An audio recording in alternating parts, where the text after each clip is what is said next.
अस्सलाम वालेकुम, मैं शाहिद हुसैन हूँ। इस वीडियो में मेरे साथ असगर उमर साहब मौजूद होंगे।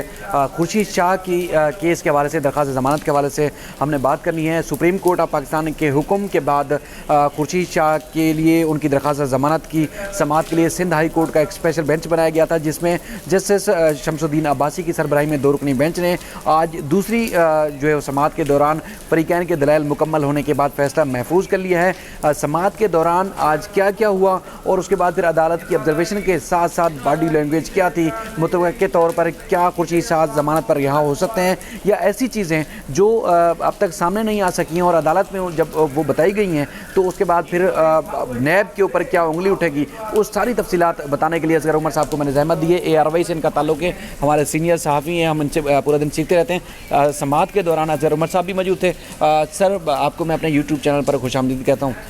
खुर्शीद शाह का केस बड़ा हाई प्रोफाइल केस है। 2 साल से उनका कहना है कि एक निहत्ते, एक मजलूम और एक सीनियर सियासतदान को उनका कहना है कि नैब ने गैर कानूनी तौर पर जेल में रखा हुआ है। आप समझते हैं, आप जानते भी हैं, जेल में नहीं है बल्कि वो NICVD में। आज जो चीज़ें सामने आई हैं, आप भी हैरान थे, हम भी हैरान थे। हम तो समझते थे कि वो सिर्फ NICVD में इलाज के लिए हैं वहाँ पर, लेकिन आज तो जो कुछ बताया गया है ऐसा लग रहा है कि जैसे वो तो वहाँ पार्टी की मीटिंग्स और पता नहीं क्या कुछ वहाँ करते थे।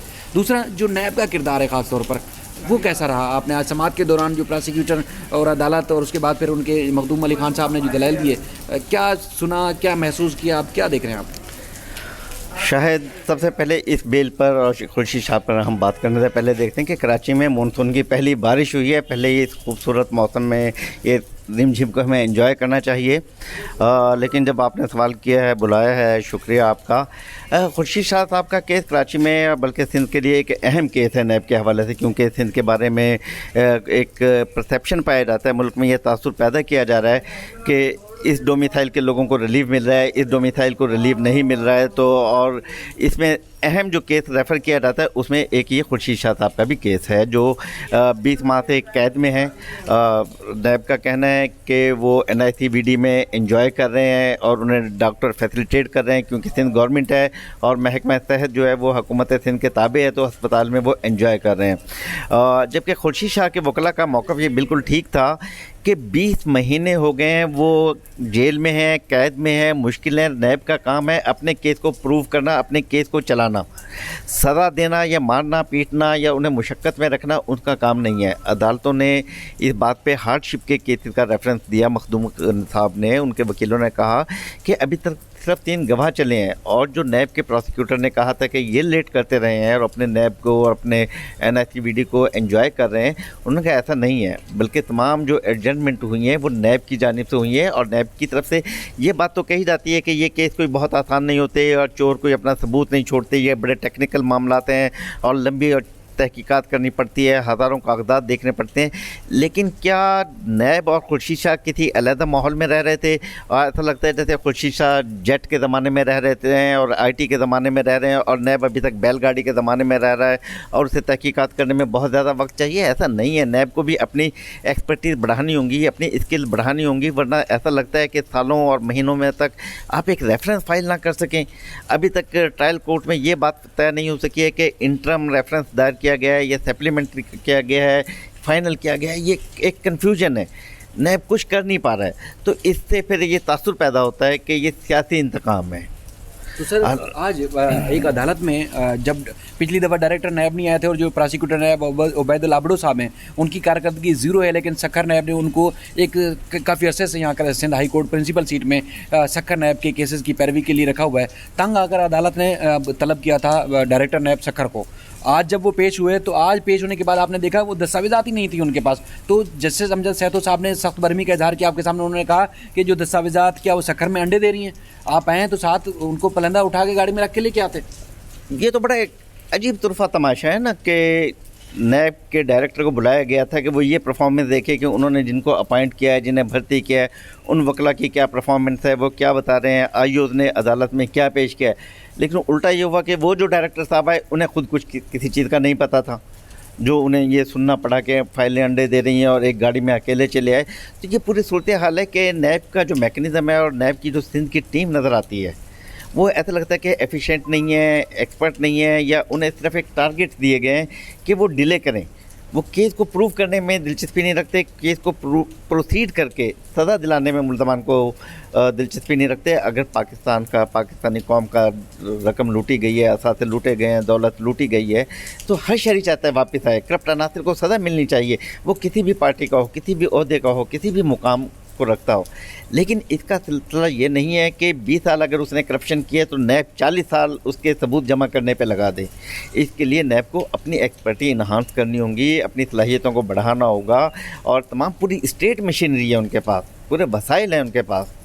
अब शहजाद अकबर साहब बताते हैं कि जनाब किस तरीके से हम बैनुल अक़वामी सतह पे काम कर रहे हैं। चेयरमैन नैब दावा करते कि हम एशिया के बल्कि दुनिया के एक बेहतरीन अदारा हैं, लेकिन जब हम अदालतों में उसका पोस्टमार्टम करते हैं उन रेफरेंस का, तो हमें नज़र आता है कि नैब अफसरान कुछ भी नहीं कर रहे हैं, बस वो तनख्वाहें वसूल करना चाहते हैं और मीडिया ट्रायल करने की कोशिश कर रहे हैं। लेकिन उसके अलावा उन्हें हमें नहीं नज़र आता कि कोई मटेरियल वो अदालत में पेश कर सकें, और अभी तक करने में कुछ कामयाब नहीं हो सके। जैसे शाहिद खान अब्बासी आज मीडिया टॉक के दौरान भी बोल रहे थे कि जब अदालत का, जैसे आपने पहले भी देखा था कि सिराज दुरानी साहब का जब केस का फैसला आया तो उस वक्त भी नैब की कारकर्दगी पर बेशुमार सवाल उठाए गए थे। अच्छा, आज हम देख रहे थे जब समाअत के दौरान खुर्शीद शाह साहब की, तो उसमें एक तरफ हमें देखने में मिला कि एक तरफ नैब खुर्शीद शाह को सहूलियत भी फराहम कर रहा है, यानी कि हर फोरम पर उनको वहाँ सहूलियत थी। वो 2 साल से एक तरफ वो जेल में थे, दूसरी तरफ वो पार्टी के इजलास बैठकर NICVD में सारे कंडक्ट करते थे, सारे फैसले करते थे। वहाँ पार्टी के इजलास NICVD में हो रहे थे, तो नैब उनको जेल भेजने के बजाय उनको सहूलत देता रहा। दूसरा, आज फिर नैब की जब वहाँ अदालत में रिपोर्ट पेश की गई, अदालत की जो हिसाब अदालत के ट्रायल कोर्ट की जो डायरी पेश की गई, उसमें ये भी चीज़ सामने आई कि उसमें तफ्तीशी अफसर कई समातों में पेश नहीं होते थे। जहाँ मुल्ज़मान गैर हाजिर रहे, वहाँ कई समातों पर नैब की अपनी टीम वहाँ पेश नहीं होती थी, जिसकी वजह से केस एक अरसे से चलता हुआ आ रहा है और मुल्ज़िम कागज़ों में जेल में। या शायद ठीक है, एक नारा लगाया था कि ये नया पाकिस्तान बनेगा, लेकिन हमारा ही मुल्क है ना, हम ही जानते हैं ये पाकिस्तान है, कराची है और सिंध है। जो कुछ होता है, एंटी करप्शन का महकमा एंटी करप्शन करता है, क्योंकि वो उसको वो प्रोटेक्शन देता है, करप्शन को फैलाता है, वो अपने दिलचस्पी रखता है, उससे इंटरेस्ट तक। एंटी करप्शन के बाद करप्शन ख़त्म नहीं हुई, अब नैब बना दिया, अब समझते हैं वो उससे बड़ा अदारा है। वही अफसरान उधर से फैसिलिटेट भी करते हैं, फिर वो इल्ज़ाम लगाते हैं कि जी वो बीमारी के नाम पर ये कुछ कर रहे हैं। एक मिली भगत है, एक सिलसिला चल रहा है, सबका घर बन रहा है। अब ये नया पाकिस्तान है, पुराना पाकिस्तान भी कुछ ऐसा ही था। हम देखते हैं यार ये सिलसिला चल रहा है, बस ठीक है, चल रहा है। आपको अब बॉडी लैंग्वेज से क्या लग रहा था कि खुर्शीद शाह अगले 1-1.5 हफ्ते में ज़मानत पर यहाँ होंगे, बाहर होंगे? और जो दलाइल आपने सुने अदालत में, क्या लग रहा है? आप चूँकि अब सीनियर हैं, बड़े बड़े केसेस को आपने फॉलो किया, अब तक की जो सूरत हाल सामने आई है, तो खुर्शीद शाह साहब का चांस लगता है। अदालत के रिमार्क्स से भी ये लगता है कि वो ये करते हैं कि नैब अपना मेरिट पे काम नहीं कर सका है, लेकिन उन्होंने कुछ दिन की मोहलत दी है कि अगर तहरीरी दलाइल दे दिए जाएँ, देखें इसमें कोई तीर मार लेते हैं कोई नए प्रोसिक्यूटर और ये कुछ कर सकते हैं, तो शायद कोई बदल जाए। वरना उम्मीद तो यही है कि खुर्शीद शाह साहब अपनी उम्र का फ़ायदा करते हुए, बीमारी के साथ करते हुए, जिन मुश्किलात का शिकार हैं, और उसके साथ साथ नैब की जो नाअहली है उसका फ़ायदा उठाते हुए वो बकरीद से पहले या कुछ बाद उन्हें आज़ाद होना चाहिए। उनका भी हक़ है, वो ईद मनाने दें। सर आपका बहुत शुक्रिया। दलाइल मुकम्मल होने के बाद अदालत ने फैसला खुर्शीद शाह की दरख्वास्त ज़मानत पर महफूज कर लिया है। अब कुछ दिन में शायद फैसला जारी हो। जैसे असगर साहब ने कहा कि इम्कान ज़ाहिर किया जाता है कि ईद से पहले खुर्शीद शाह जो है वो बाहर आज़ादी की ज़िंदगी में जो है वो ईद इंजॉय करेंगे, ज़मानत पर रिहा हो जाएंगे। अदालत ने 2 रोज़ का टाइम दिया है नैब को कि अगर इनके खिलाफ़ कोई दस्तावेज़ात हैं तो दस्तावेज़ी जो दलाइल हैं वो जमा करा सकते हैं।